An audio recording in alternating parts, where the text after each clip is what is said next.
Tuhan bersamamu dan bersama rohmu. Inilah Injil suci menurut Lukas. Dimuliakanlah Tuhan. Pada suatu ketika, datanglah kepada Yesus beberapa orang Saduki yang tidak mengakui adanya kebangkitan. Mereka bertanya kepada Yesus, "Guru, Musa menulis untuk kita perintah ini. Jika seorang yang mempunyai saudara laki-laki mati meninggalkan istri tetapi tidak meninggalkan anak, maka saudaranya harus kawin dengan wanita itu dan membangkitkan keturunan bagi saudaranya. Ada 7 orang bersaudara. Yang pertama kawin dengan seorang wanita lalu mati tanpa meninggalkan anak. Lalu wanita itu dikawini oleh yang kedua dan oleh yang ketiga, dan demikianlah berturut-turut oleh ke-7 saudara itu. Mereka semuanya mati tanpa meninggalkan anak. Akhirnya wanita itu pun mati. Bagaimana sekarang dengan wanita itu? Siapakah di antara orang-orang itu yang menjadi suaminya pada hari kebangkitan? Sebab ke-7-nya telah beristrikan dia." Berkatalah Yesus kepada mereka, "Orang dunia ini kawin dan dikawinkan, tetapi orang yang dianggap layak mendapat bagian dalam dunia yang lain itu dan dalam kebangkitan dari antara orang mati tidak kawin dan tidak dikawinkan. Sebab mereka tidak dapat mati lagi. Mereka sama dengan malaikat-malaikat dan menjadi anak-anak Allah karena mereka telah dibangkitkan. Tentang bangkitnya orang-orang mati, Musa telah memberitahukannya dalam nas tentang semak duri, di mana Tuhan disebut Allah Abraham, Allah Ishak dan Allah Yakub. Ia bukanlah Allah orang mati, melainkan Allah orang hidup, karena di hadapan Dia semua orang hidup."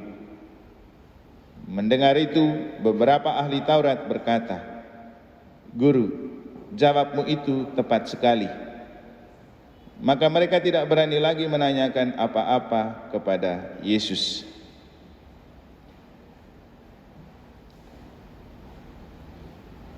Demikianlah sabda Tuhan.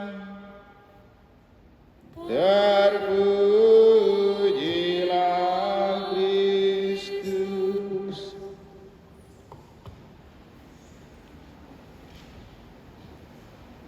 Orang dunia ini kawin dan dikawinkan, tapi dalam kebangkitan antara orang mati tidak kawin dan tidak dikawinkan.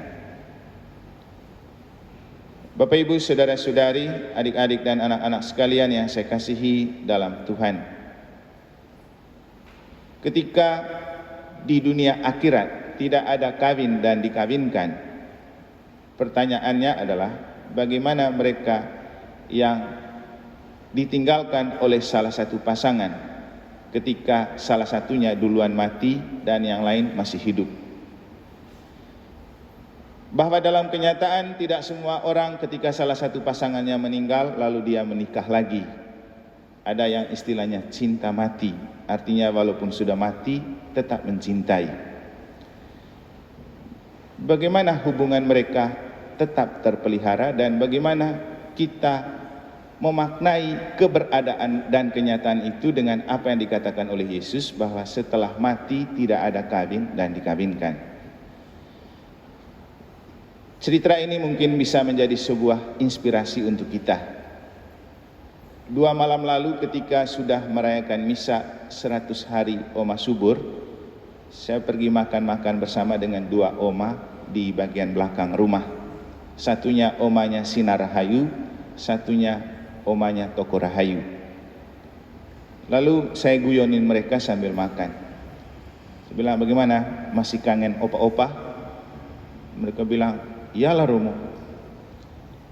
"Pernah hadir dalam mimpi?" Oma Rahayu bilang, "Pernah Romo." "Bagaimana opa datang dalam mimpi?"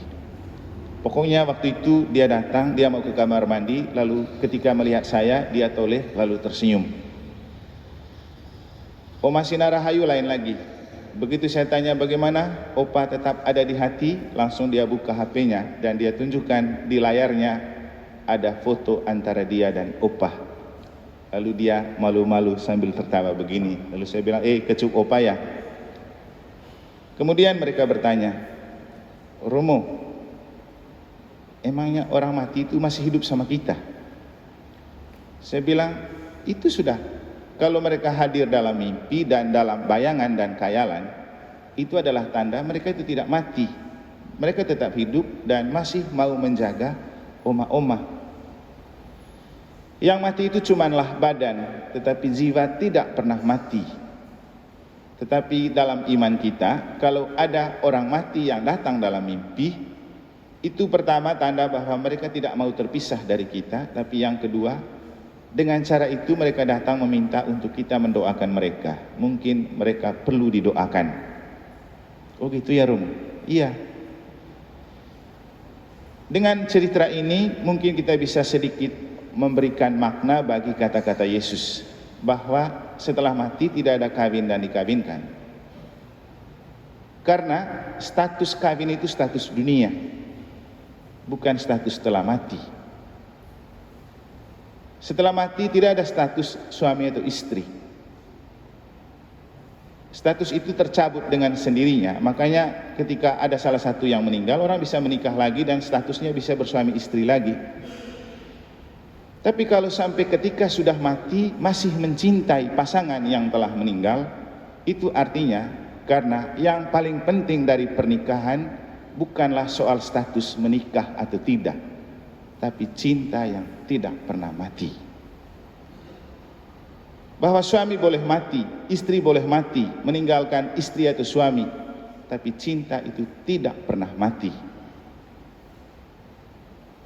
Dan kepingan-kepingan perasaan cinta itulah yang tetap hidup, yang tak pernah memisahkan orang mati dan orang hidup. Dan itulah cinta sejati.